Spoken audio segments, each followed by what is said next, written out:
one of the first ever and a nationally recognized model of innovation to reduce recidivism. She went on to serve California as the first woman attorney general of California, where she oversaw the largest state justice department in the country. And in 2017, she was sworn into the United States Senate, representing California, where she championed legislation to fight hunger, provide rent relief, improve maternal health care. And she didn't just do it there. She helped us with our bill that I was able to pass here in our state. She expanded access to capital for small businesses. She revitalized, and God bless you, America's infrastructure and addressed climate crisis. In 2021, Kamala Harris was sworn in as the 49th Vice President of the United States.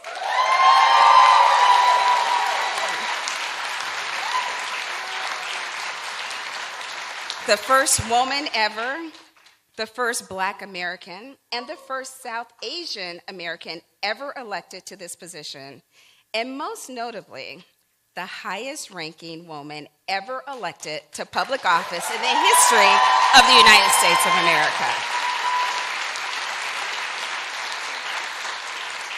As our Vice President, Kamala Harris brought people together to advance economic opportunity, deliver for families, and protect fundamental freedoms.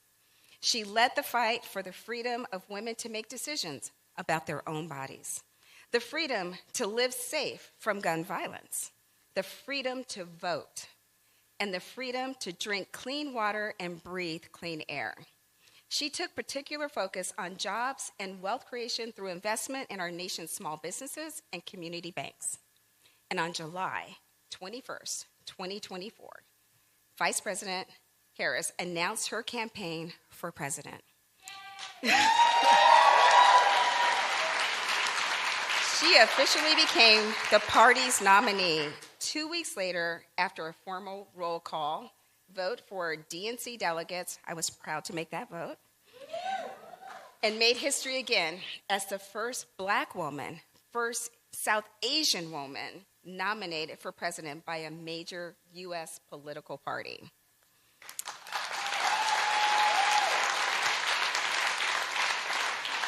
She has been a leader for the people her entire career, and we are thrilled to have her here with us today. So please join me in welcoming the 49th Vice President of the United States of America, Kamala Harris.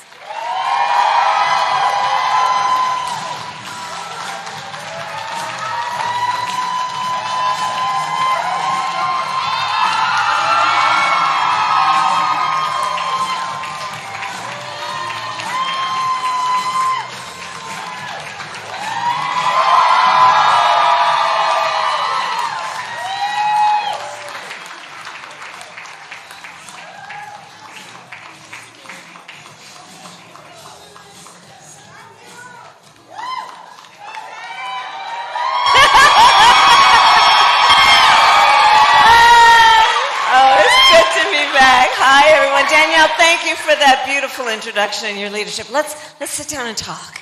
Let's sit down and talk. Hi. Okay. Hey, Hi, it looks Sandra. like they're ready. Well, Vice President Harris, welcome back to the battle-born state. Thank you. Good to be back. Hi, I see many friends. You've been to Nevada many times over the years, though. You're no stranger to Nevada. No, Nevada's my first cousin. But let's catch up. Fill us in. How have you been, and what have you been up to? Oh, thank you. I am well. All things considered, I am well. Doug is well and sends his best to everybody. Our kids are well. I've been traveling a lot, and I've had this real need to just listen. And so I've been traveling our country and listening to a lot of folks. And that's been good. It's been good to do. It's, there's a lot of suffering, we know, and fear, and all of the emotions that one rightly feels when they see the brutality and the injustice of what we have witnessed. But I will tell you, in my travels, There's a lot that should give us hope also, and renew our faith in what is possible, especially when we, like we are doing this afternoon, sit together as a community of people who care and who love and who fight for what's right and who maintain an understanding that anything that we stand for is worth fighting for, and we stand for a lot, and we're up for a good fight. We're up for a good fight.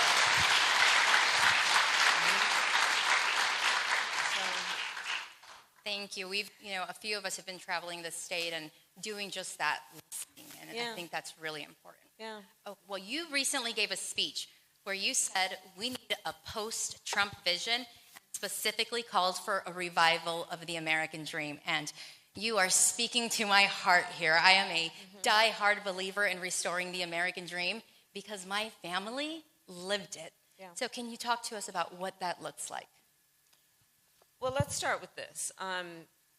Look, for far too many people in our country, the American dream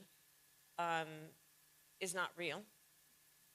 And in fact, for many people in their lived experience, it's what they would consider an American myth. And we have to be honest about that. So in my travels, I've been spending a lot of time, for example, in the South. I was in Jackson, Mississippi. And what I've been doing is meeting with, in particular, nonprofits and meeting with the folks that they serve. And so I met this woman, got to know her, and I went grocery shopping with her.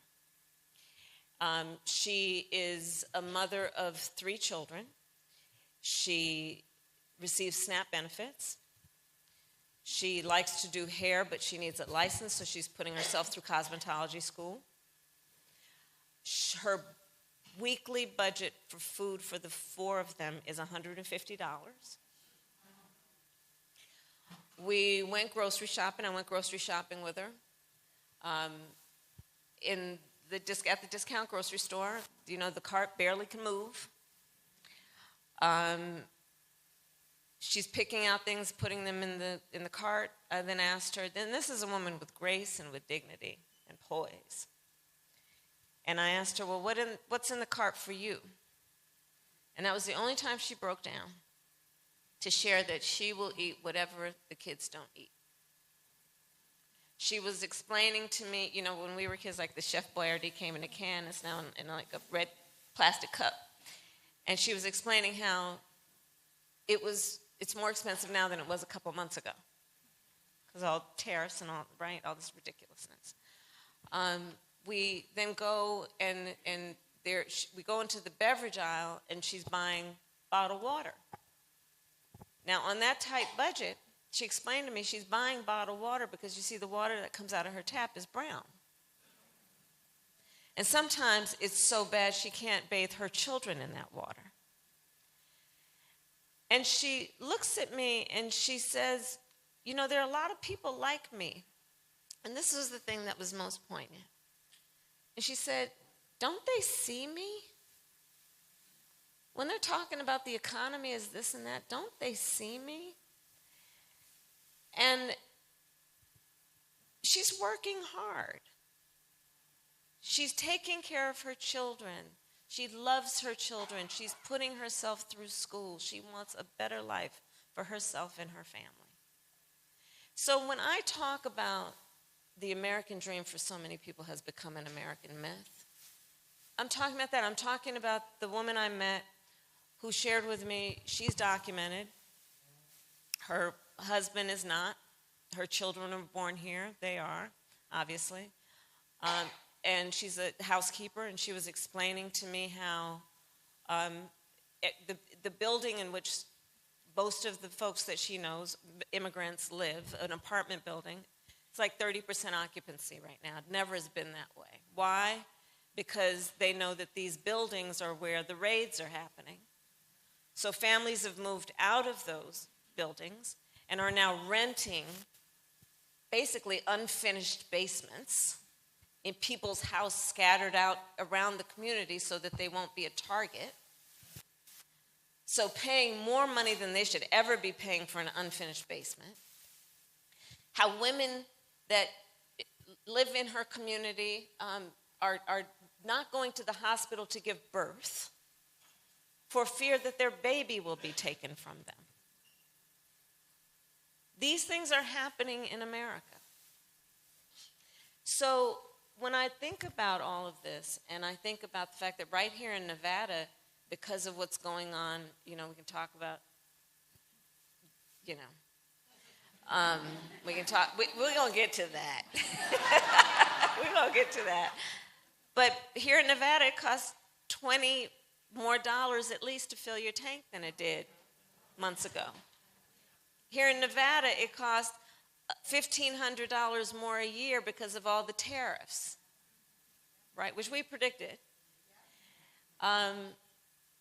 When you look at how many people are struggling, I just say that it is time for us, I think, to agree as part of our vision that not only are we going to deal with the crises of this moment and fight and march and organize and vote, but we also have to have a vision, and part of that vision in my mind has to be about let's a revival of the American dream. An American revival. And I'm talking about good old home revival. Like if any of you have been at a church revival, there's some shouting and some singing and some dancing and some it can be good, right? But a revival. And what does that look like? Well, where if you work a 40-hour week, you can afford your rent and food on the table and maybe a vacation from time to time, not scraping to get by, praying you can get through the end of the month. What does that look like?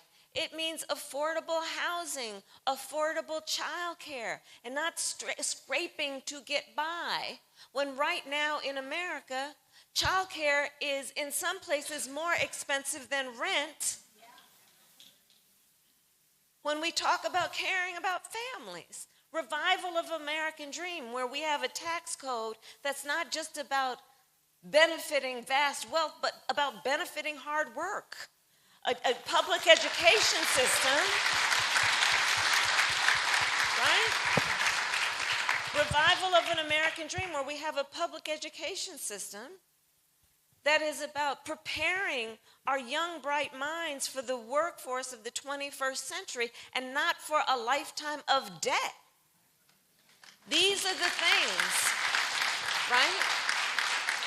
And so that's what I'm talking about and thinking about and calling for, which is we know that when we have been at that state where we believe in that hard work pays off, that being engaged in the community and being a responsible civic member, right, engaged in our community, that pays off. Because right now, there's so many people who don't believe that they can dream and actually achieve something. And I've traveled not only around our country, but around the world. And when you look at what is happening in our country in terms of our psyche right now, we got some work to do, and it's going to be the work of all of us, by the way. I know it's the work of the people in this room. That's why we're all here together this afternoon. But it's got to be all of us, right? I mean, I think part of it is about a civic renewal. I'm traveling, and people ask me all the time, what can I do? Well, you all know what to do. That's why we're all here together. That's why you're active in the party. That's why you're knocking on doors and organizing and reminding people of the power of their vote. A civic renewal. People say, well, what does that mean? I said, well, they've been cutting all the benefits to all of these nonprofits who are taking care of the homeless, who are taking care of families who are in need. Volunteer, right? You'd be shocked the number of nonprofits that if you call them up and say, hey, I got $10 extra, can I send it to you? Or I got one day a month that I can come in for a few hours, what that would mean. I'm like, heck, you know what? Do the things that are about the power of neighbor to neighbor, right? The power of the individual in a community. It could mean, you're going to go on a Costco run, and then you tell that single father or single mother that, hey, I'm about to run to Costco. Can I pick up anything for you? Because in this environment right now, people are feeling so unseen and heard, and they're feeling so alone. And when we try to think about how are we going to get through this, we cannot let these forces that are about brutality, we cannot let this administration that is the most corrupt, callous, and incompetent presidential administration we've ever seen.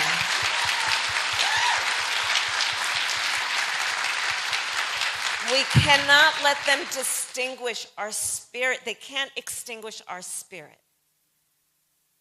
We have, each of us, a light inside of us. We've known those moments where we enjoyed this so much. That was in each of us.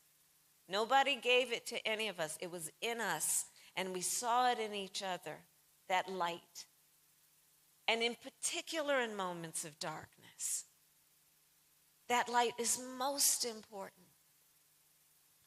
And so that's how I'm thinking about this moment. And when I talk about, I'm calling for a revival of the American dream, it's about all of that. But it is about putting the power with the people. Right? Yeah, thank you for that.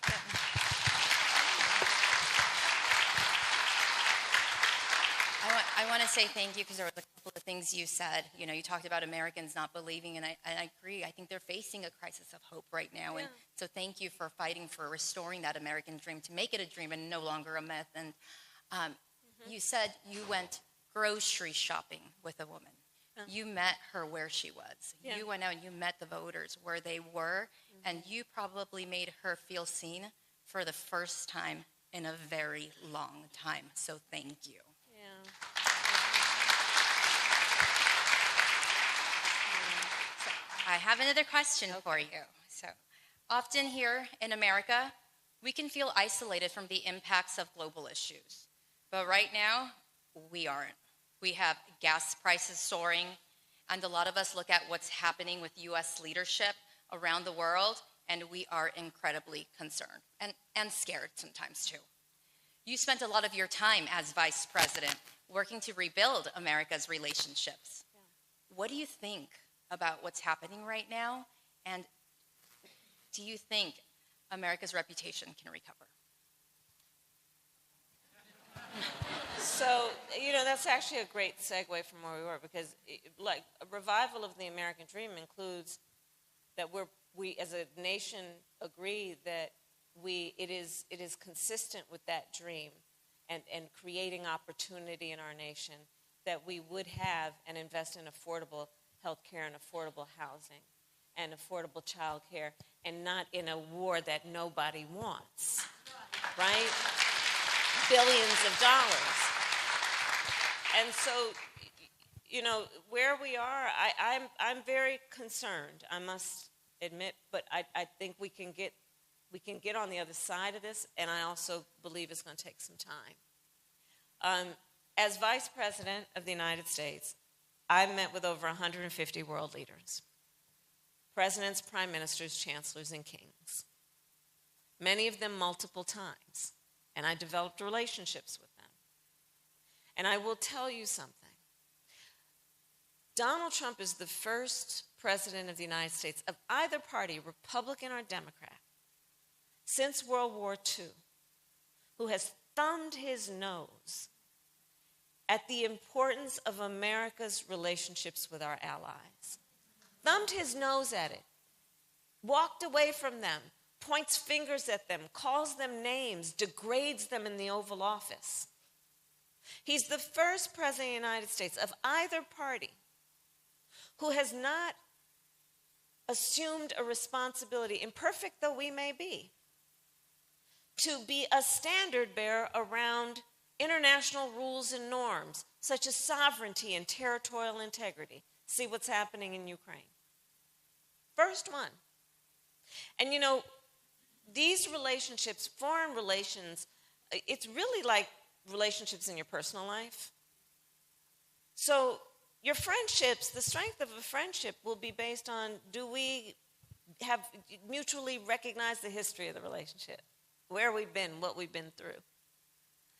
Is there truth and honesty in the relationship? Is there consistency in the relationship? Can I count on you? Are you present? And he has abandoned so many of these relationships. NATO.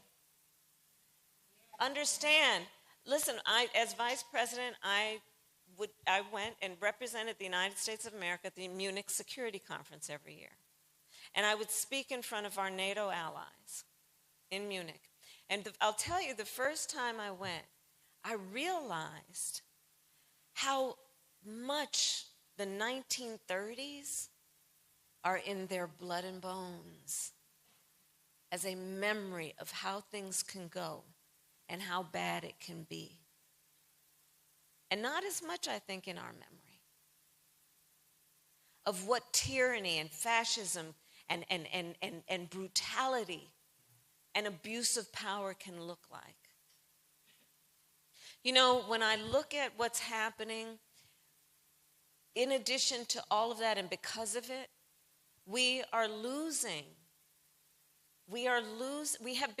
America has become more unreliable. We've become unreliable to our friends. Unreliable as a friend. To the young leaders here, you don't want to ever be an unreliable friend. And we have also, therefore, lost our influence. And